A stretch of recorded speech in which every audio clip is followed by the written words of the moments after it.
O sige, doon naman po tayo sa nakapeluka, mga kababayan. Latin legal max. Eto.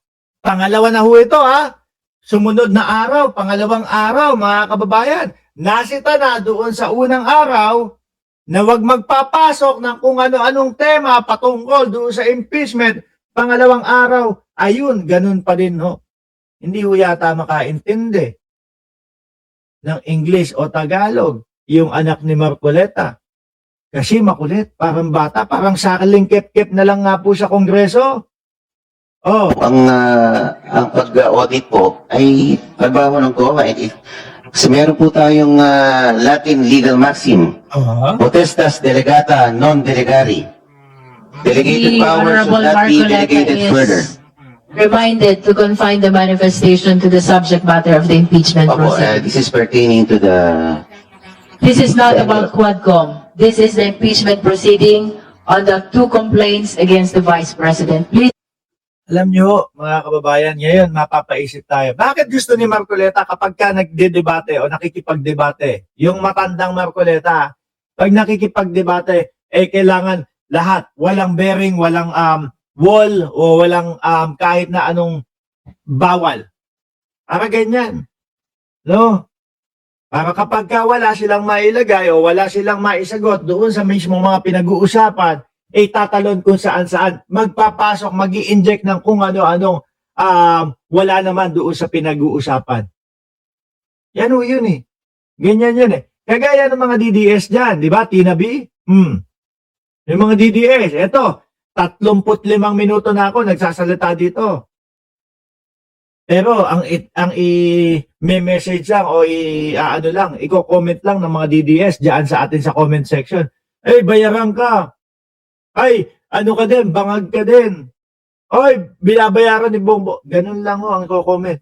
Pero doon sa mga pinag-uusapan natin, wala. Ganito po, yung mga DDS. Kagaya nitong si Marcoleta. Stick to the subject matter of this impeachment proceeding. But the envelope, yung opening of the envelopes, hindi po ba may If you kinalaman? have concerns about the proceedings of Quadcom, perhaps you should address it in the other forums, but not in the impeachment proceedings. Ginugulo lang. Para lang para lang malito, para mawala sa mapunta kung saan-saan yung mga pag-uusap, di ba?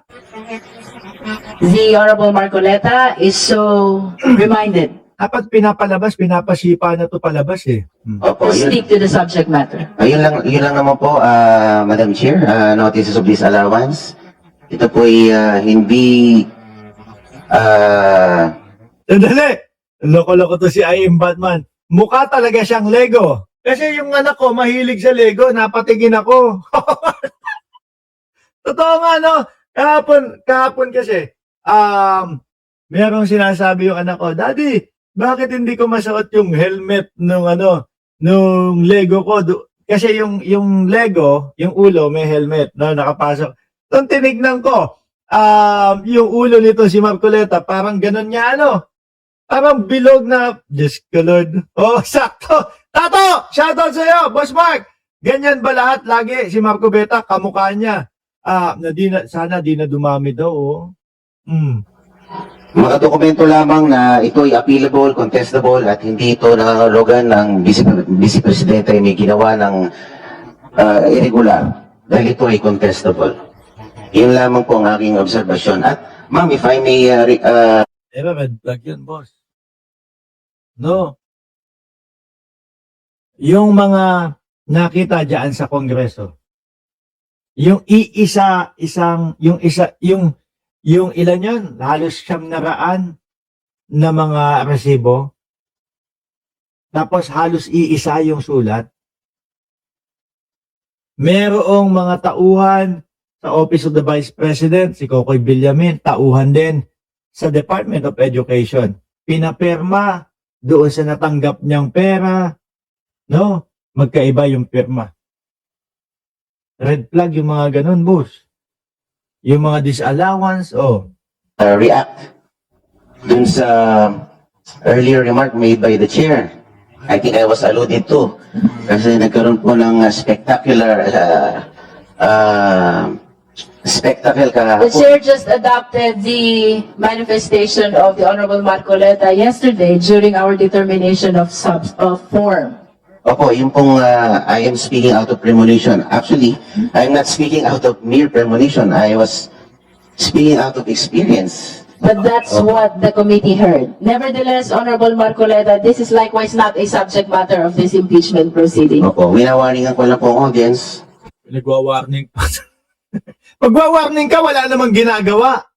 Nakaupo, nakatahimik. Kung ginawa niya yun sa Senado, tapos eto, siguro nabawalan na, natauhan na, o hindi ko pala dapat ginawa yun.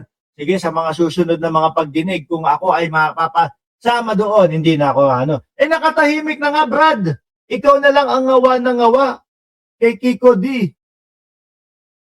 Tapos ngayon, ikaw pa magbabawal, wina-warningan mo pa. Na to observe proper decorum. Wala naman po sigurong masama doon, Madam Chair, di po ba? But of course, for as long as the public are not committing any offense inside this committee hearing, then there is no basis at all to call their attention or to even mention their name. Wala, papansin lang. Kung ano-ano lang ang gustong mga sabihin. Okay ma'am, pero nagkaroon po ng president kasi sa Senado. Salamat po. Honorable De Lima, would you like to comment? Very briefly lang po. Okay, the audit findings under the audit observation memorandum may be subject to appeal, appealable, and can still be questioned. But the fact remains that there are already evidence, there are already documentary evidence, kasama nga na po dito na naka-attach sa complaint. Yun. Dokumentado lahat. Ebidensya lahat. About those questionable disbursements, the use of confidential funds for not legal purposes, for confidential intelligence funds. So this committee, since it's scrutinizing now the very complaint we are before us, it has the Si Marcoleta parang naging bata lang doon sa congressman, no? Sa kongreso. Ano po, talo na kapag ka ibinabalandra mo dito kaila Danilo. discretion and has the duty and the prerogative to do its own scrutiny and analysis of these documents, irrespective of any final COA finding. Of course, it is ideal that we should have the COA final finding, but the preliminary findings are already the red flags. The preliminary findings already show those acts constitutive of impeachable offenses. So it's not really a hindrance to this committee not to consider first those preliminary findings pending the final finding of the COA. Mahihirapan nun sila dyan, mga kababayan. Sabi ko nga po sa inyo, confidential funds pa lang, hindi na nila kaya yan. Bakit may Kokoy Villamin? Bakit may mga ganitong resibo? Bakit yung mga resibo na yon, yung mga tao na yon, nung chinek, wala naman, hindi nag-i-exist. No? Kapag ko kasi yan, pinalagpas, mga kababayan, ang mangyayari na lang po is, madaming mga susubok din. Madaming gagawa din ng mga ganong kalokohan. Ano po, si Vice Presidente pinalagpas Basta pala may ganito, ganyan. Okay na yun. Kaya po tayo, mga boss chief sir, talagang tinututukan natin, pinopokusan natin yung mga ganitong bagay. Kung talagang gusto natin na umunlad ang ating inang bayan, ang ating bansa, mga boss, ang unang-unang kailangan sugpuin natin ay ang korupsyon sa ating bayan. Hanggang dito na lang po muna.